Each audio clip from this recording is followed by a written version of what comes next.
ഇപ്പൊ വിധേയത്തിൽ കമ്മീഷനിൽ 70 മൊഴികൾ 70 കക്ഷികളെ വിസ്തരിച്ചു വിധേയത്തിൽ കമ്മീഷൻ. നിങ്ങൾ മനസ്സിലാക്കണം കോവായിക്കാരെ, അതില് നാലാമത്തെ കക്ഷിയുടെ പേര് CPI ഡിസ്ട്രിക്ട് കൗൺസിൽ എന്നാണ്. എന്ന് വെച്ചാൽ ഒരു പാർട്ടിയെ വിധേയത്തിൽ കമ്മീഷൻ വിസ്തരിച്ചു, AIYF-നെ വിസ്തരിച്ചു. ഇവർ രണ്ടുപേരും കൊടുത്ത മൊഴി എന്താണെന്നറിയോ? ഈ വർഗീയ കലാപം ഉണ്ടാക്കിയത് CPM ആണ്. വർഗീയ കലാപത്തിന്റെ മുമ്പ് രഘു എന്ന് പറയുന്ന അവിടുത്തെ CPM-ന്റെ പ്രവർത്തകൻ ആ ഘോഷയാത്ര പോകുന്നവരെ അപകടകരമാം വിധം പ്രലോഭനത്തിലേക്ക് കൊണ്ടുവന്നു. എന്നിട്ട് ആസൂത്രിതമായി CPM ഉണ്ടാക്കിയ കലാപമാണ് തലശ്ശേരി കലാപം. തീരുന്നില്ല. 972 കലാപത്തിന്റെ തൊട്ടടുത്ത വർഷം CPI ഒരു ലഘുലേഖ ഇറക്കി. ആ ലഘുലേഖ എന്റെ കയ്യിലുണ്ട്. ഞാൻ ഇതുമായി ബന്ധപ്പെട്ട ഒരു അന്വേഷണം നിരന്തരമായി പറയണമെന്ന് വിചാരിക്കുന്ന ഒരു കളവ് ഇങ്ങനെ പറയാം. ഇവര് പറയാ ഞങ്ങൾ മുസ്ലിങ്ങൾക്ക് കാവൽ നിന്നാലാണ് എന്ന് പറയാ. എന്നിട്ട് ഇത് മുഴുവൻ കൊള്ളടിച്ച് കൊണ്ടുപോയിട്ട് ഞാനിത് പരിശോധിച്ചപ്പോ CPI-യുടെ ഒരു ലഘുലേഖ വന്നു. അതിന്റെ തലക്കെട്ട് എന്താ ഞങ്ങള് നേതൃത്വം ആരുടേത്? പിണറായി വിജയ മറുപടി പറയുമോ? 5 ചോദ്യം. ഒന്നാമത്തെ ചോദ്യം രസമുള്ള ചോദ്യമാണ്.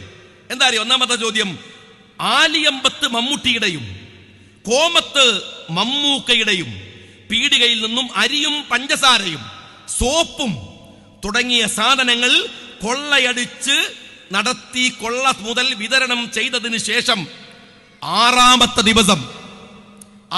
ദിവസം നിങ്ങൾക്ക് കിട്ടിയ അരിയും പഞ്ചസാരയും ഒക്കെ തീർന്നോ എന്ന് തോട്ടുമ്മൽ ബസാറിൽ വെച്ച് വിജയ, നിന്റെ പാർട്ടിയുടെ ഒരു തലമുതിർന്ന നേതാവ് മറ്റൊരു നേതാവിനോട് ചോദിച്ചതിനെ കുറിച്ച് വിജയൻ അറിയുമോ? എന്നുവെച്ചാൽ കൊള്ളയടിച്ച് കൊണ്ടുപോയ മമ്മൂക്കാന്റെയും മമ്മൂട്ടിക്കാരുടെയൊക്കെ ഷോപ്പിൽ നിന്ന് കൊള്ളയടിച്ച് കൊണ്ടുപോയ സാധനം CPM-മാർ വിതരണം ചെയ്തിട്ട് 6 ദിവസം കഴിഞ്ഞപ്പോൾ അത് തീർന്നുപോയോ എന്ന് ഒരു CPI നേതാവ് മറ്റേ CPM നേതാവിനോട് ചോദിച്ചത് വിജയ നിനക്കറിയുമോ എന്നാണ്. നിങ്ങൾ ഓർത്തു നോക്ക്, പറയണത് CPI ആണ്. മൂന്നാമത്തെ ചോദ്യം, പള്ളിക്ക് തീ വെച്ച് നശിപ്പിക്കാൻ കഴിയാത്തത് കൊണ്ട് വീട്ടിൽ നിന്നും ഡൈനാമിറ്റ് കൊണ്ടുവന്ന് CPM പ്രവർത്തകൻ പള്ളി തകർത്തത് വിജയ നിനക്കറിയുമോ എന്നാണ് ചോദിക്കുന്നത്. CPI ആണ്, ലീഗിന്റെ നോട്ടീസ് അല്ല, കോൺഗ്രസിന്റെ നോട്ടീസ് അല്ല. നിങ്ങൾ മനസ്സിലാക്കണം, അത്ര പച്ചക്ക് തലശ്ശേരിയിലെ കൊള്ള നടത്തി അവിടെ മുസ്ലിങ്ങളെ മാടത്തി അവരെ ആക്രമിച്ചിട്ട് നിങ്ങൾ മനസ്സിലാക്കണം, 33 പള്ളി തകർത്തു. 1, 2 അല്ല, 33 പള്ളി. RSS അത്രേ. വിധേയത്തിൽ കമ്മീഷൻ പറയുന്ന ഒരു കാര്യം എന്താ അറിയോ? 33 പള്ളികളിൽ 15 പള്ളികളുടെ കിലോമീറ്റർ ദൂരത്ത് പോലും ഒരു RSS-കാരനോ ജനസംഘകാരനോ ഇല്ല. കിലോമീറ്റർ ദൂരത്ത് പോലും ഇല്ല എന്നാണ് പറയുന്നത്. 33 പള്ളികളിൽ 15 പള്ളികളുടെ. ഇതിൽ വേറൊരു രസമുണ്ട്.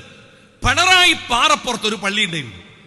ഈ പള്ളി പൊളിക്കണത് 30-ാം തീയതി രാത്രി ആയപ്പോ, ഇന്നത്തെ പോലത്തെ ഈ ലൈറ്റും സംഭവമൊന്നും ഇല്ലല്ലോ, അപ്പോ പൊളിക്കാൻ പറ്റണില്ല, വെളിച്ചല്ല. അപ്പൊ വെട്ടുമ്പോ അങ്ങോട്ടും കൊണ്ടും കൊള്ളുകയാണ്. അതുകൊണ്ട് പറഞ്ഞു നമ്മൾ ഇന്നത്തെ പൊളി നിർത്തിവെച്ചു.